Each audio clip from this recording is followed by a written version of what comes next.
Well, slap me thrice and send me to my mate. We are back with day number 3 of Contenders trials for the EU division. I'm Big Phil, and alongside me, all the way from the other side of the ocean, it is the wonderful LaFon. Welcome to the EU. What have we got to look forward today, and how's it going? In any order you feel like. Any order I feel like. Well, I mean, it's a hot day, so what better way to celebrate than some fantastic Overwatch? And I think right off the top, Dreadlords versus HSL Esports. Phil, this is going to be a really interesting one because our community couldn't quite put their finger on the pulse with who they wanted to win. So hotly contested, I think, is probably the fairest way to describe this match. And starting off with HSL, they have a lot to prove, I think, early on. They do, you know, some big changes in the off-season in terms of their roster, a couple of new faces. One that stands out to me particularly is Snubbit, the flex support player coming in previously of a whole host of Finnish teams, Sauna Gaming, Basta, Nudiki. I think he's been on probably more teams than anybody else in this match we've got coming up. He's been moving around a lot, but HSL, it feels to me like they didn't quite live up to some of the hype we've seen from them in previous seasons in the last season of Contenders, which is why they're back down in trials now. But again, still a lot for them to prove. They're currently 1-0, I think, or potentially just one after one day of play. So they've got a lot to prove still. Yeah, and I mean, this is a very important match for a couple of reasons. One, both teams are 0-1 in our setup here, right? So they are going head-to-head to figure out who's going to get that first victory, and that first victory is very important. You don't want to go down 0-2 this early in the bracket because that puts you up against some pretty tough opposition towards the end of trials, right? So you don't want to be in a losing position heading. You don't want your own fate to be not in your hands. That is a tough position to be if you're a team. So for HSL, as you say, a lot here that they kind of need to prove. I think especially out of the gates on that first map on control. Tempo, I think, is going to be the most important thing here for HSL, and can they play at a high tempo efficiently without making too many mistakes? But on the other side of things, we do have Dreadlords, because if what goes for HSL, I think we could say goes just about as much for Dreadlords themselves. Easily. Dreadlords, I had a chance to check in on their game from yesterday. They were looking a little bit rocky. They were trying some things outside of this double shield Baptiste brig setup that we've been seeing, and they seem to be struggling to make it work. Whether with a day of play already under their belts, they may be able to get some of those technicalities to click together a little better and have a better showing today. Obviously remains to be seen, but as you say, LaFon, in exactly the same position for these guys, they don't want that 0-2 scoreline because it makes the rest of the Swiss bracket so much harder. And I want to touch on something you kind of mentioned, the double shield meta that we've kind of seen evolve throughout Open Division Contenders trials and Overwatch League itself. You know, across the board, double shield has kind of come to the forefront. Genji, I think, also making a huge resurgence with his recent buff. So a couple of things there to keep an eye out on. Will we see sort of the standard style that is expected, so namely the double shield with the DPS of the Genji Ashe usually, or will there be a little bit more variety? Starting off in Control, I would not be surprised to see some flexibility, some flavor due to the aggressive nature and chaotic aspect of Control, Phil, but at least initially, I think it really does come down to, can one team set the other on edge, right? Can they play aggressively and force mistakes? Because I think that's going to be a real difference maker early on. And looking like aggression is going to be the name of the game here, because we have not got the double shield currently locked in. We've got Rhinoceros on one side and kind of a hard dive coming out from Dreadlords with TP out of the gate for HSL, get back over on to Reaper. So a brawl coming in for HSL. It is going to be, you know, that first look. Can the Reinhardt get in position? Can they get the Reaper to start brawling in play? Sir Gibson here going to have to become, look for that initial punch through. And again, HSL trying to flank, trying to find that early positioning, but a ton of spam damage coming in from Dreadlords at the moment. So it can still be kind of hesitant here, being penned in both sides by both the Tracer and the Pharah out Fein, or of course from Cloud. So it's going to be difficult to really pin anybody down with this Reaper. Had to be there for a second on Wrecking Ball. Obviously a very difficult time to track down, but with a blast shotgun, that's Fein taken out of fight on high ground now. Target. Haven't seen the Razor come through Cloud. I believe the rest of HSL can't body can't through. First flip over to HSL. This is a little bit greedy from Dreadlords. They have the spam damage. What they needed to do was play around that advantage. Burn the resources from the defense, burn the resources from HSL. HSL, though, in very good condition now. There isn't a ton of ultimates on the board. We're looking at the Pulse Bomb here as being the key difference maker. A pickoff needs to happen. HSL Going to be taken out straight out. Vendetta caught by the Pulse Bomb. That's the opener. Feynor closing in on the barrage. Has it. Up on the high ground to go in as when needed. Might not need it as EMEA is taken out of fight. Looks like they're going to be able to do the rest of this in the neutral on the back Pulse Bomb. And that's what they needed to do in the first fight, and I'm glad it didn't take them that much longer to really reset. They built up to the resources, able to get that key pick off as we highlighted at the beginning, and then start to Zerg in, taking down one by one. The tanks fall, then the DPS are a lot more vulnerable. Again, not a ton of range here with the DPS that HSL are running, so you're going to outrange them eventually. It's all about that patience. Now, though, it's going to be a switch coming in from Kage. So with that being on the board, the Fire's going to have to be a little bit less aggressive. I would expect the barrage into the nano boost here early to prevent the re-engage from the tanks on the point. In position, nano boost over top sound barrier out early from Barrett. Will find Kage one, two ultimates, maybe not the best value in the world here for Dreadlords. Still, they seem to be approaching, they've still got control point, and they can afford to just stuff these chokes.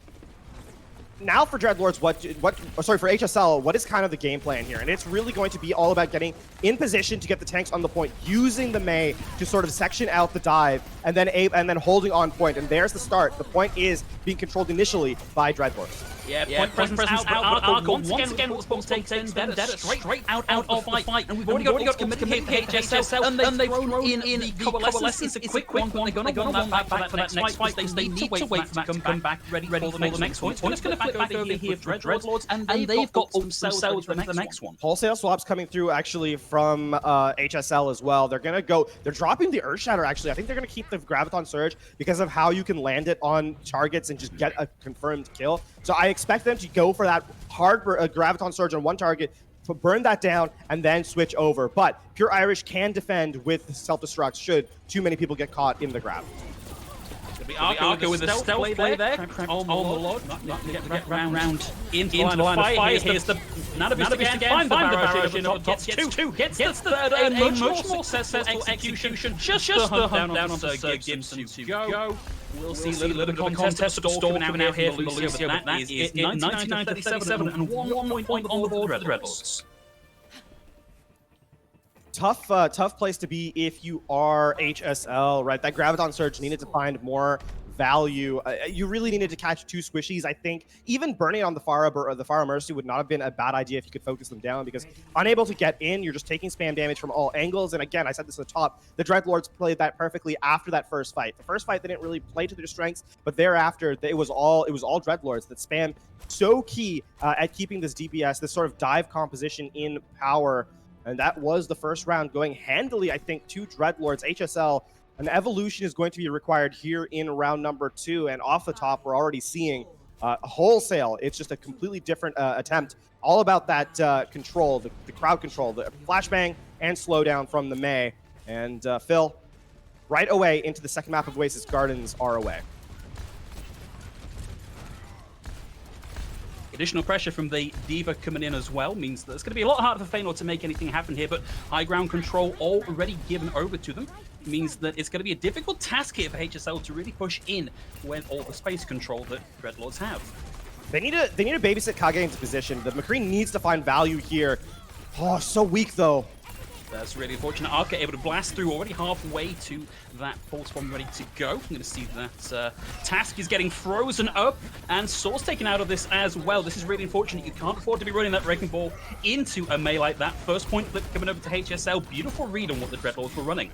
Very risky play there from Kage, and really, it took them a long time. It took HSL a long time to get into position. They were forced to burn the Immortality field, but unfortunately for Dreadlords, they were unable to take advantage of that. And so once that McCree gets into position, once the Mei is able to slow down the dive, it's so much harder to find value. On the re-entry, the barrage is available, but this is a lot tougher for Feynor to land here. Yeah, not going to have the same amount of peace of mind, and certainly not going to have that nano boost online ready to go. He will get dived, but a lot of damage coming back out on the defense. There's the barrage with the Pulse Bomb layered in. 2 for the Pulse Bomb, 2 structures for the barrage, and a clean fight win for the Dreadlords. Gotta say, Vendetta losing track of the mark just a little bit. The barrage was online, they knew that, and so you're not going to get a ton of value just by flying at the fire and trying to force a kill out. You don't have the Discord Orb, you can't burn it down unless you're getting focus fire, and that just didn't come through. Now for HSL, the retake, on the retake, you're walking into the minefield and a nano boost. all about execution again. If you can get Pharah out of the air, if you can get a vanilla kill here, I think then you're in good position. But for HSL, it's all going to land on getting that Pharah in the air.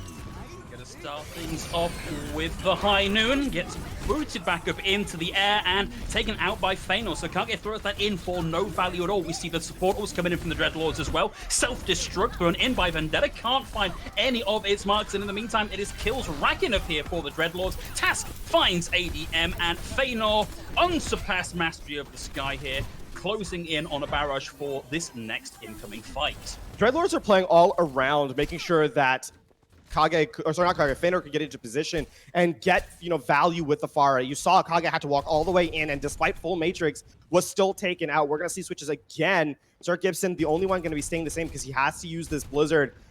A tough ask, though, with the high mobility characters that are on Dreadlords, and unless you're going to get an even trade in a kill, like a tracer-on-tracer battle, it's looking pretty tough here for HSL. So, of course, Arca already much closer to having a pulse bomb than Kage, having just swapped already. And, of course, coming in, got to watch out for the rain, and you've got to watch out for that concussive blast with a beautiful kill, followed up by Task getting one of their own, and the barrage for good measure. Barrett is going to find one as part of that, but hey, punished as he tries to leave the point. This is getting dangerously close to last fight territory here for Dreadlords. Really is, and you don't have any resources. You have the sound barrier and the Blizzard, and while that may in other metas have been a big difference maker, here I don't think it's going to be as effective. You need to land it on those targets, but they're all mobile, so they're all likely to get out. And the whole time, no, that's it. You're down at a disadvantage.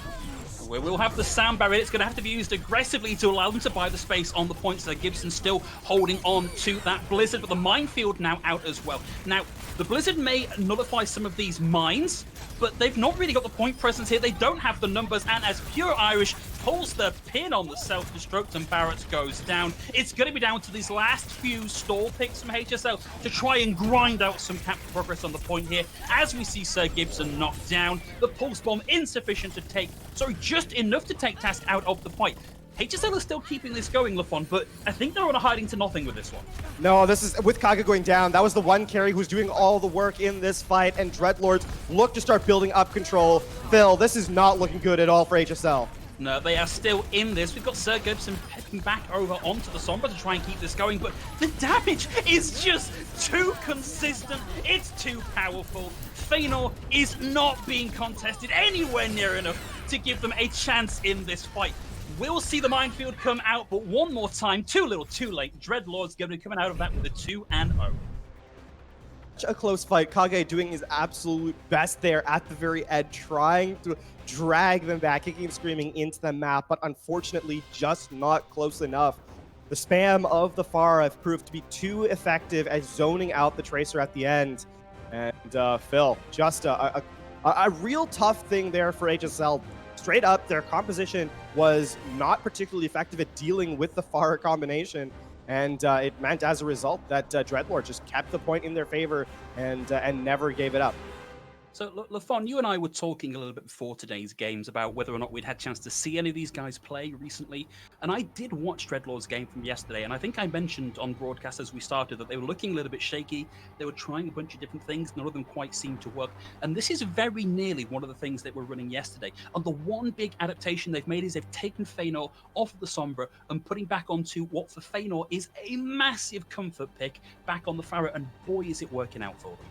It really is, and I think credit to Dreadlords for isolating out a weakness that HSL's composition really couldn't deal with at the beginning. They didn't have the range to sort of shut down the Pharah, and once that range did come into play, at that point it was too late. Dreadlords had full control. So Feanor on the Pharah, I fully agree with you. I think that was a smart pick here, and one that ended up paying massively out for them. And I think here for HSL heading into map number 2, something they're gonna have to kind of work around is, do you have an answer for that aggression? Because it felt like at no point did Dreadlords really feel overly pressured to do anything. They were working at their own tempo, playing at their own,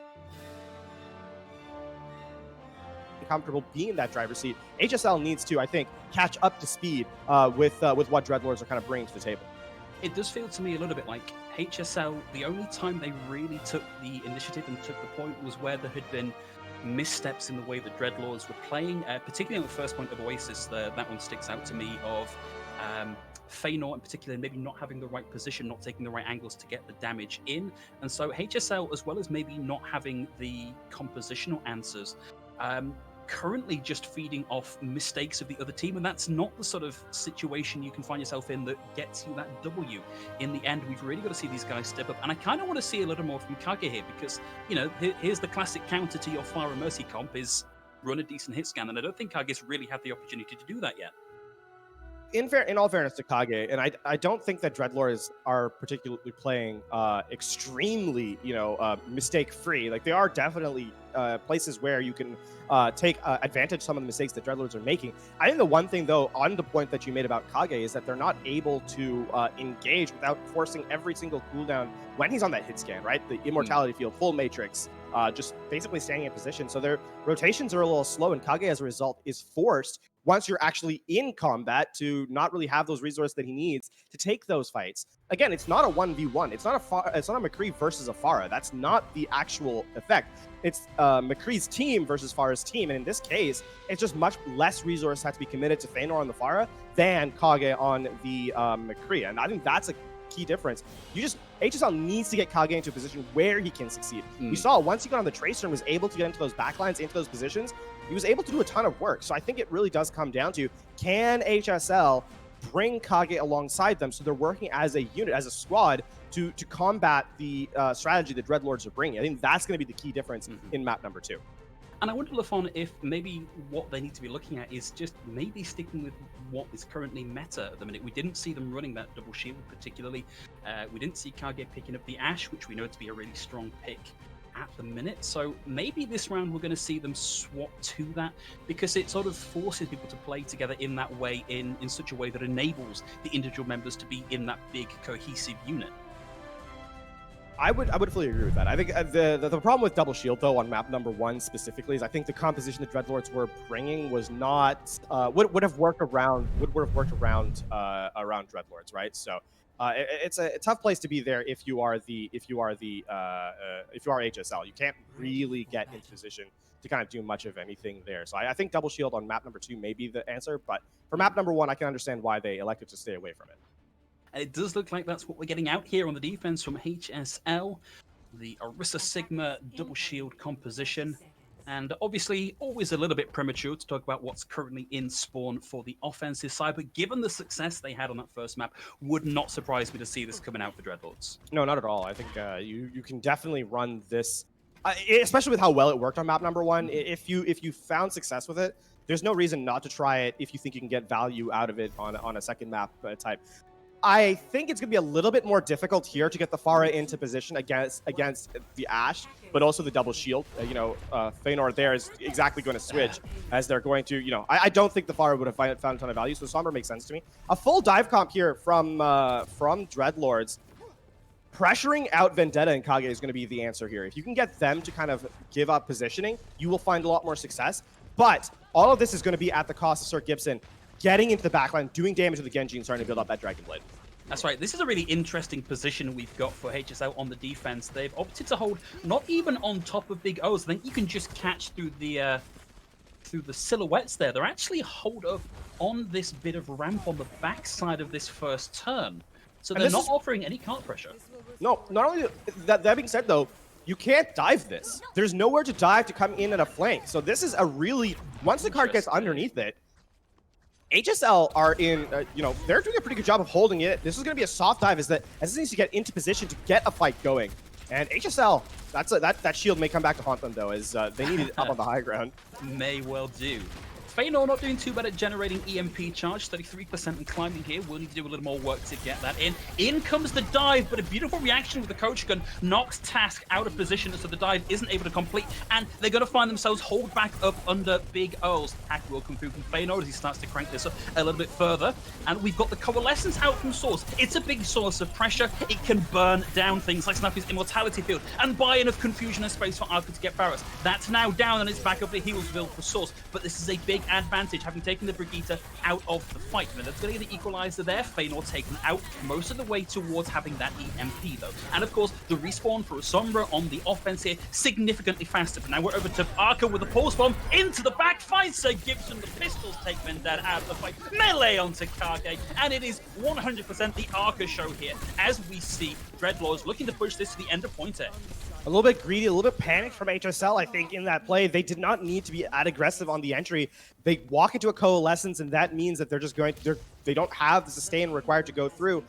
That being said, it was a good read from Dreadlords to come in, realize that they didn't need to press aggressively after the dive failed, waited for HSL to come in, and that's what gave them the opening. Heading into fight number 2, though, this is actually only the second fight, despite the second point being activated. HSL here have some tools to work with. They have the Gravitic Flux, they have the Supercharge, they have the Dragon Blade. What I'm curious is, can they land those before the Sombra EMP goes off? Well, we are going to see the Supercharger come out first, but it gets immediately taken offline, even as Sir Gibson procs that Dragon Blade into the back, looking to get one kill with that 5 seconds of Cloud down, but that's more than equalized by the self-destruct and Arca with primary fire. Source to round things out with the Coalescence, takes Barrots out of it, and this push looks like it's going to keep right on going. Yeah, with more kills coming through, that is going to be a reset here, and such an expensive fight to lose. Sir Gibson and Kage both making swaps throughout the last 2 fights. They're going to switch over to the Torb to kind of situate a crossfire here to make it difficult for the dive to enter. The really problematic thing here, though, is that you've got to go up against the EMP and the the Gravitic Flux here. Not a great ability when it gets shut down via a hack, so the EMP can even be used as a counter-engage if the Gravitic Flux catches most people. Yeah, this is really just a 1-for-1 trade. You don't mind if you don't get kills off the back of that EMP, as long as you take the Flux offline. We'll see Feynor on the high ground here, ready to TP in and pop it. Arca able to find 2 structures of the pulse bomb, not too much value. EMP comes out, it's a biggie, that's gonna hit 4. Kage, Sir Gibson, all hacked up. Kage just got that high noon online, but will have 0 chance at all to get that used. And a 3rd fight win sees Dreadlords secure point B. I mean, that's been, what is it? 1 fight per point so far, 2 technically on second. This has been a really rough place to be if you're HSL. They haven't gotten into position, even when they had resource advantage. It's going to be a couple of switches over as Feynor is going over to the Genji here, trying to build up towards the Dragon Blade of his own. Vendetta needs to get this Gravitic Flux off. You need to have value out of this if you want to stop the pain. That being said, this is probably the best place to play the double shield on this map here on 3rd. And of course, nothing left to shut down the Gravitic Flux except for a kill, which is always difficult to do. But hey, they're not even going to get that chance because the supports are down. Source focuses down. Kage with the high noon still on board. We are going to see Sir Gibson trying to keep the card alive. ADM tags back in to keep this going. Will find Pure Irish while DMAG, but that can't stop for just a second. Dreadlords are finding those moments where everything falls apart, and in the chaos, they're getting those final blows. Vendetta uses the Gravitic Flux in that fight, and it got nothing. They need an early pickoff if you are HSL. Dreadlords have all the advantage in terms of momentum. Going to be looking for Kage finding something big with this high noon, but Dreadlords are not going to give them the opportunity. They're pushing right up to that in-camp position on the high ground. Arca with another pulse bomb. Not going to find too much that time. Did a lot of body damage, but no kills on the back of it thanks to the Immortality field. We also saw the Molten Core come out, and it found nothing. We're going to see the self-destruct in over the top, and it's massive, getting the 4K.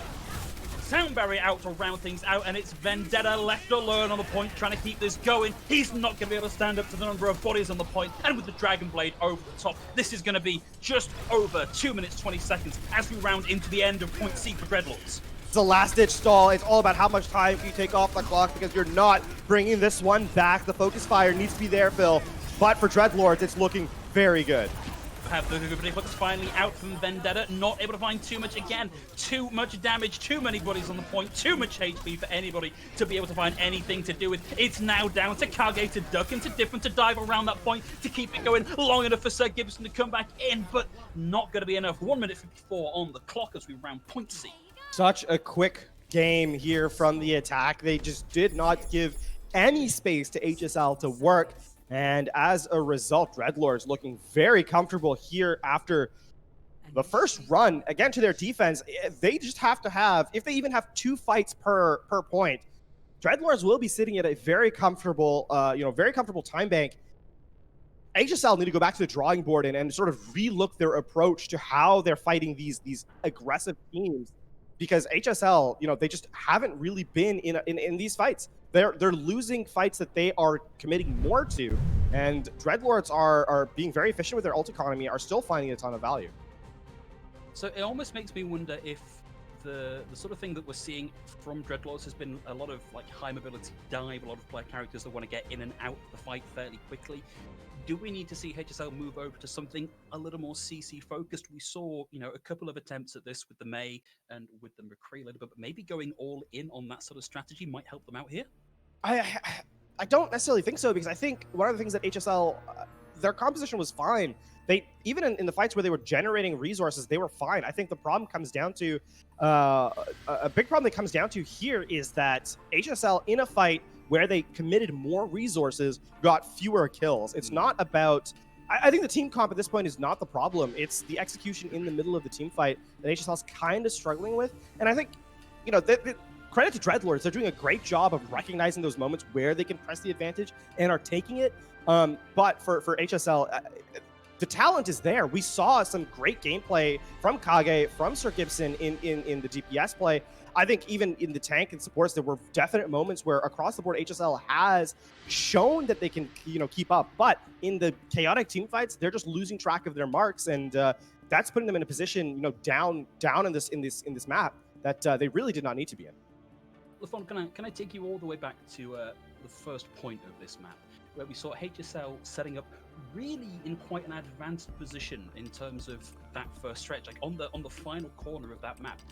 Do we think giving up all of that payload progress, all of the potential to generate ults for another fight on A, it feels to me like that has kind of robbed them of any chance of setting up a defensive momentum.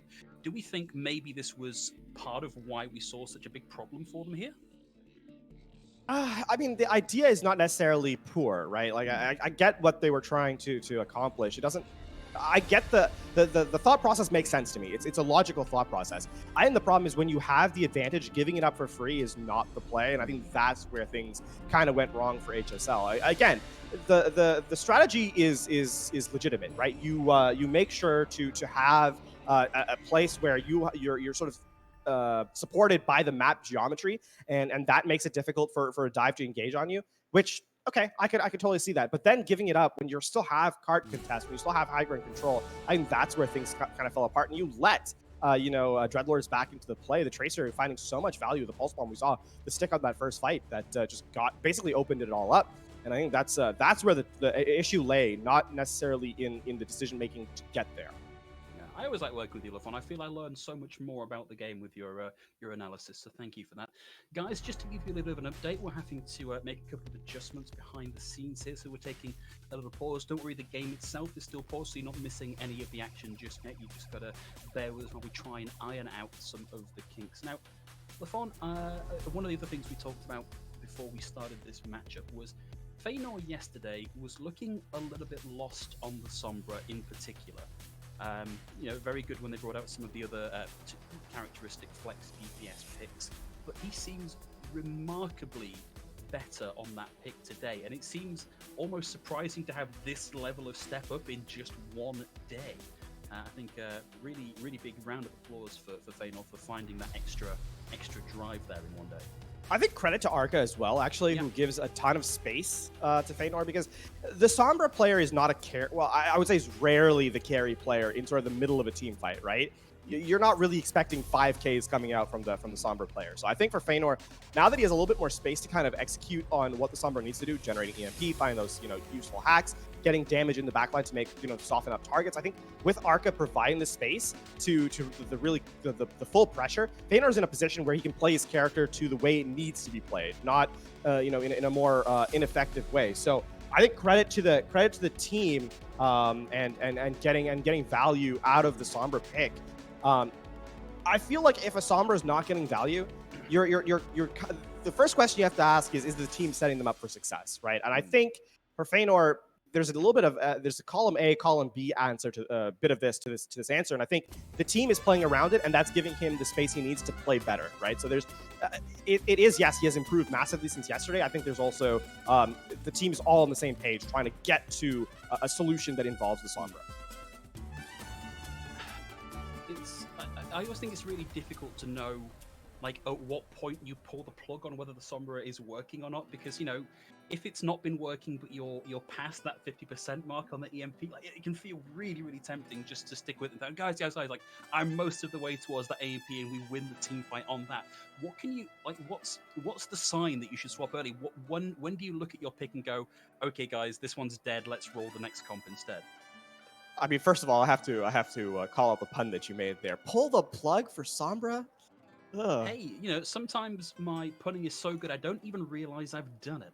I'm so sorry, audience. That was pretty poor, Phil. I gotta call you out on that one. But no, to answer the question, the sunk cost fallacy is a huge deal when it comes to fast building ultimates, especially, you know, I think the EMP. But I think the one thing that that kind of answers that question, like when do you switch, is there a situation in this very next fight? Will I get to the resource in this next fight that's happening right now that will help us win the fight? If the answer is no, then you switch, because I don't think, unless you have enough time to plan for 2 fights from now, but in a situation where you're saying, okay, this is not working, we need to switch, by that point you really don't have the time to make that call, like, okay, I'll have 2 fights. So I'd say, you know, even if you're at that 40-50% mark, if you cannot win, if you're not generated in this very next fight, then it is probably the time to switch then. Guys, just to keep you updated, still working on ironing out this technical issue, but if you're at a loose end, if you're maybe a little bit sick of listening to myself and other fun talk, and how could you be, frankly? Of course, we do have, courtesy of Mugful and the LA Gladiators, a competition running at the minute, so submit your favorite Tier 2 related meme, be that image, be that joke, be that YouTube video. Post that on Twitter with the hashtag GLAD4T2 and put yourself in the running for some prizes. And I have to say, there's been some fantastic additions to that hashtag already. I think my favorite, one of the good ones was the, you know, I'll plug you a little bit actually. The Ultimates roster one. That was oh yeah, yeah, not bad. I'm looking forward to that one. That's a roster that I didn't realize was the roster that it is. So that's going to be a fun reveal later if you're not familiar with the Ultimates but have been following Tier 2 for a little while. And thank you very much for the shout out there, LaFon. I believe we are only a handful of minutes away from being able to bring this game back to you. Been a rather dynamic one, I think. Dynamic gameplay so far. Perhaps a generous way of putting it, but I credit to the evolution of Dreadlords this early on in the bracket, right? Because there's a lot of times in trials, and we've seen this in other regions, in other seasons, where you get to like the 4th game, and that's where you start improving. You're like, man, if we were only doing this 2 games ago, we would have had a chance at making Contenders proper, right? So that's always like that moment of, oh shucks, we could have done better. But I think for Dreadlords, that the fact that they're doing it this early on into the round robin, into the bracket of Contenders trials, speaks volumes for them as a team and sort of their hopes and of making it further into Contenders proper. Because like I said, you don't want to be in that position, you know, towards the end, you're down 0-3 and then you're like, all right, well, we smashed this team for the 1-3, but you know, it doesn't matter because our record is not that great. So the fact that they're able to do it at 0-1 and look pretty comfortable, I think speaks volumes for what we can kind of expect heading into the future for them. And I think, not to cast too many aspersions on the rest of our teams, the fact that they've done this not just by being better in the double shield mirror, which we've seen a lot of so far in the first 2 days of trials, but by finding their own flavor of play with the heavy dive, with the Hammond, with Winston, with Diva, to stand out in such a way with that interesting comp, with that different comp, I think speaks volumes about the level of preparedness and the understanding of how this team's limitations work. You know, this is clearly a level of coaching that says, hey guys, double shield is not our best look, let's just run what we're good at because we're real good at it. I will say though that we may need to end up seeing double shield from them at some point, and at least here on defense, that's what's going to open up with, right? So excited to kind of bring that forward. If they can perform just as well on double shield, I think Dreadlords are in pretty healthy position going forward. Because that's the one question I have. It's great that you can play the non-standard, but can you play when it comes down to brass tacks? Can you play the mirror? Can you take advantage in the mirror? And that's where the question has to answer. Hey, you know, LaFon, when I was saying, hey, look, they're doing really good at running this unique style that's not just running the mirror.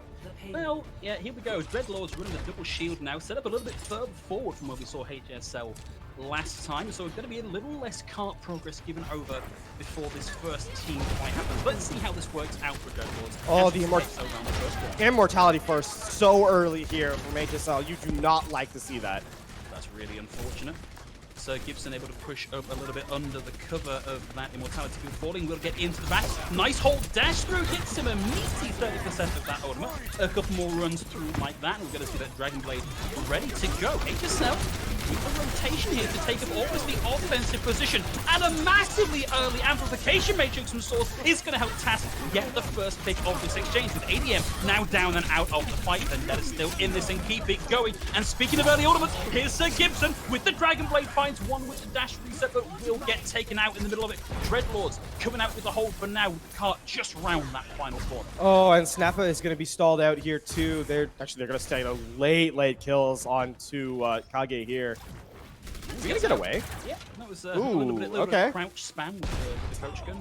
Just yeah. Googie his way out. Oh, I mean, Arca was not back in time. The only problem there with the blade being committed by Sir Gibson, the difference between an ultimate that's not built and an ultimate that's thrown away is negligible. There is no real difference there. So you may want that Dragon Blade back, especially with the wealth of resources coming back from the Dreadlords here.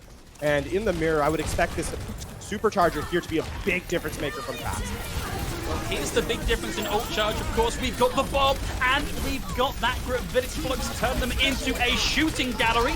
So far, not too much from the Bob, but a huge amount of pressure allows Vendetta and Kage to get it in and take out the tank line from the Dreadlords. We've still got the support alive on the high ground of Big Earls, but it's a hiding to nothing. There's too many HSL players left in, and we're going to see them cap point A.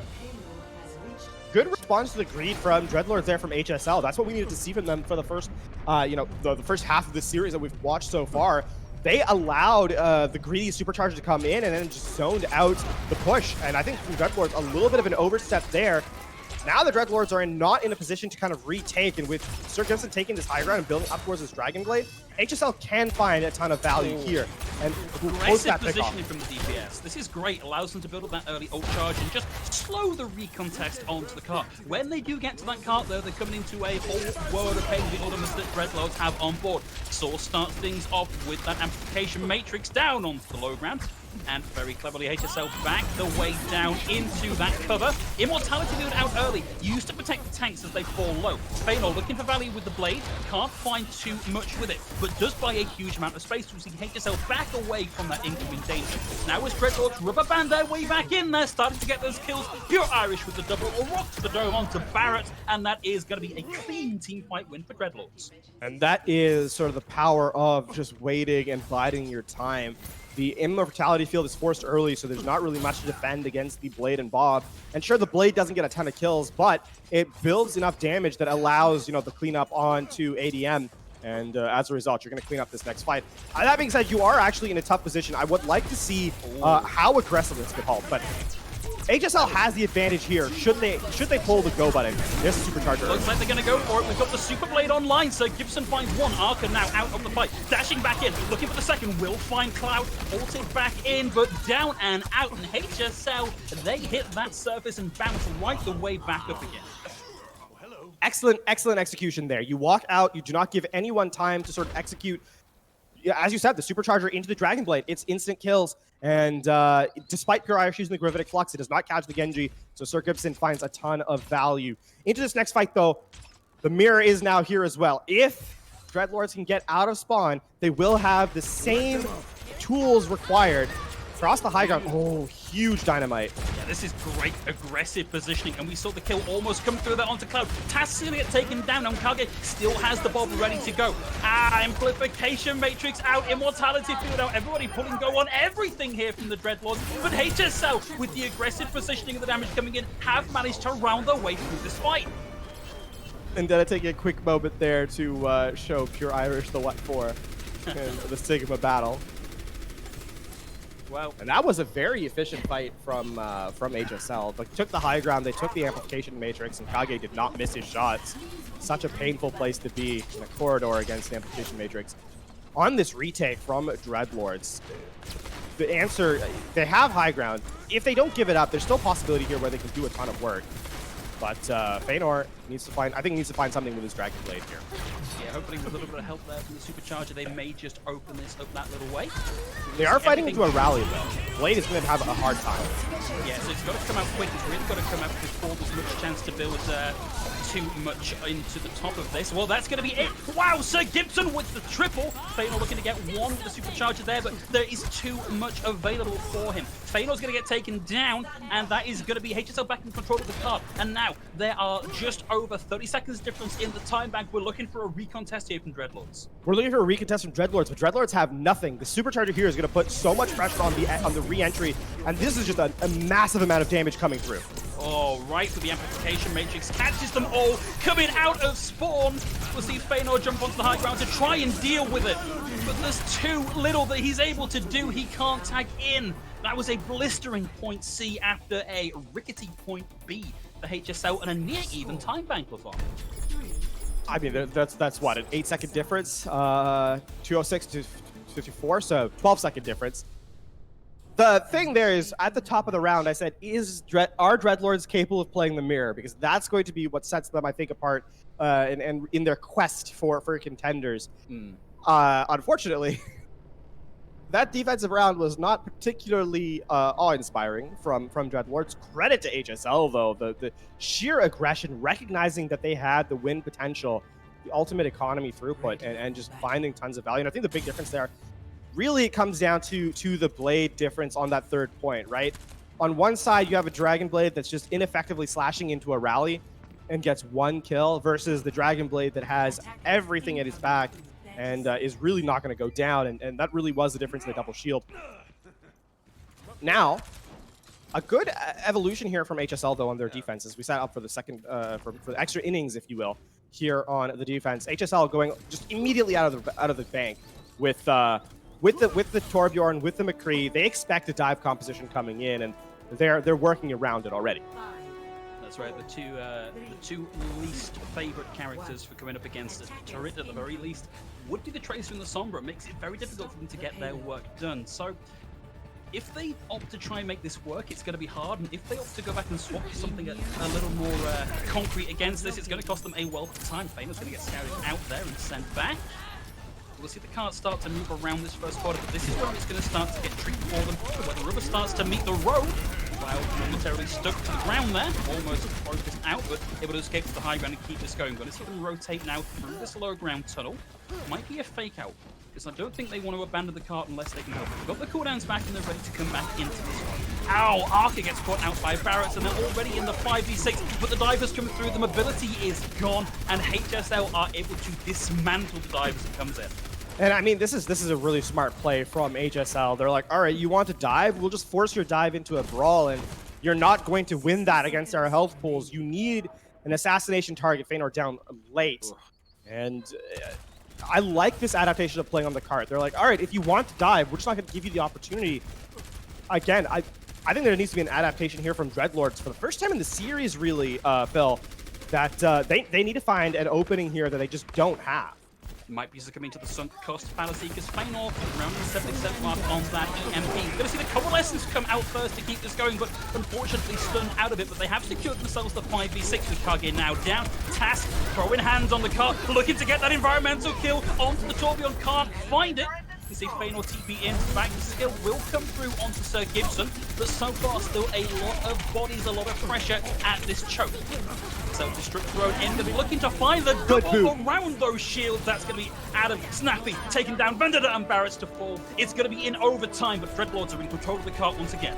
Cloud has helped sets up that self-destruct, gets the Soundwave in to knock everyone into position to get the self-destruct in. The big problem here is that everything needed to be committed from the offense on that fight. Walking back in, HSL has a wealth of resources, and should they choose to defend here on first, I think they have a real difference, a real chance at making a difference in this fight. Even a Molten Core and a Gravitic Flux Carbon on the point will close this map out. I'm just thinking about that. Sig9, oh, stunned, still able to get that pulse box. Denied. Oh, eaten by Vendetta. Beautiful heads-up play there. There's the Molten Core, there's the Gravitic Flux. Sound Barrier comes out from Cloud. We'll keep them alive through some of it, but of course, that Molten Core is going to linger, and it's going to burn. It's going to take Task and Cloud down, and that is it. A scant handful of meters from the end of point A. So we won't be seeing another round here, LaFon. It's going to be do or die now for Dreadlords on the defense. This is where it comes down to, can HSL, continue their offensive run looking as strong as they did with their double shield, or will Dreadlords figure out the mistakes they made and not give up nearly as much progress in a fight? Remember, the first fight was Dreadlords favored in the double shield mirror, but then in the second fight lost out to the ult economy and the ult rotations that HSL brought to the table. Dreadlords, I think, need that. Like, they need to be able to come back into this defense and set up and not give away that much progress for free. Man, it's really hard to call this. When you think back to the predictions that were made in the Monkey Bubble Reflash community about how this was going to go, and we had that 50-50 split as to how this was. Honestly, like, in the mirror, on point A, they didn't seem that far apart from each other. It's only as they started to get into point B and point C on the offensive push from HSL that really had the upper hand. If Dreadlords can just grind this point A out again that little bit, they are in a really good position to take this. I do not disagree with that point at all. And I think for Dreadlords, I think the big difference, one of the reasons why they ended up giving up point A so quickly, is they allowed those staggered kills to just escape back to the team, right? On that point, Kage scouting out. You're going to see there's nothing there on the Widow, switches back to the Ashe. So we are in full mirror territory here. And, I mean, we're essentially going to get one fight on... Early Immortality is going to start things out for HSL on the offense. Going to be probably wanting that back, or at least going to be playing calm and collected and cool until they've got that back. Sir Gibson behind, gets the dash through. Yeah, that's great. Huge amount of ult charge already puts him more or less level pegging with Feynor. And the cart still rolling. We've really got to see some sort of contest coming out from Dreadlords here. This is just going to sail right the way through. Sir Gibson with another dash through, now at 60%. One more and a couple of shurikens. We'll see that Dragon Blade online. Pure Irish gets the first pick of this exchange. ADM taken out of the fight for now, but they've got to capitalize. They've got to get in. They've got to contest. They've got to keep this going just that little bit longer. Feynor now able to find one and takes Barros out. That's going to be the push crippled now from HSL. They're going to have to reset. It's still got a minute to make this work, and it's not going to go far. No, and it doesn't have to go far, and they built up a ton of resources in that last fight while not actually giving a whole heck of a lot to Dreadlords.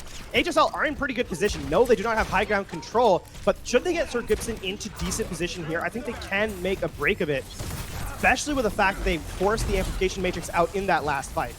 There's a window for you. Pure Irish has used the accretion for now, so nothing to stop the Energy Blade just yet. Oh, beautiful coach gun out of the way as the flux comes through. In fact, nothing out of that, as most members of the team were able to just ability their way out of it. They tag back into the cart with just under 3 meters left to go, but here's the blade. It takes down the Immortality field. Down goes Tass, but Cloud with the whip shot finds Sir Gibson. Now it's the Bob in the background, putting a lot of pressure through onto HSL. Arky's going to go there. Feynor's going to find Barrett, and this is still very much little pegging in this final fight. With a rally there from Cloud, and Barrett not in the fight just yet as we round the overtime ticket coming down. This is where Dreadlords might be able to round out this in the series. Arca able to get to the good bit of flux in over the top, snap it down, Kage down. It's now down to Sir Gibson on the trace. Try and keep this going just that little bit further, but the rest of the team, they're going to be slow to roll back into this one. They just get Barrett back onto the point with that rally rolling, but they're taken down by Task. The overtime wick ticks down. There's no contest coming through. No,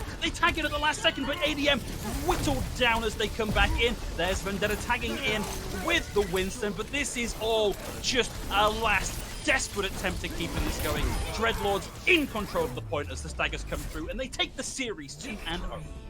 And that was such a close final fight on a hairpin. At the very last moment, one elimination in HSL's favor, and we may be going to a third map, but ultimately just could not close it out in that last second, right? And it just Dreadlords hanging on by a thread as well. They're able to come in clutch and farm up to the Dragon Blade, get those final eliminations. The sheer survivability of Dreadlords in that last fight, credit to them, but I think a well-earned victory here for Dreadlords over HSL. Absolutely, a real step up in quality of gameplay from what we saw from the game yesterday, and I'm looking forward to seeing what this team can do over the rest of Trials and whether they really got it in the tank to take us up into Contenders alongside with them.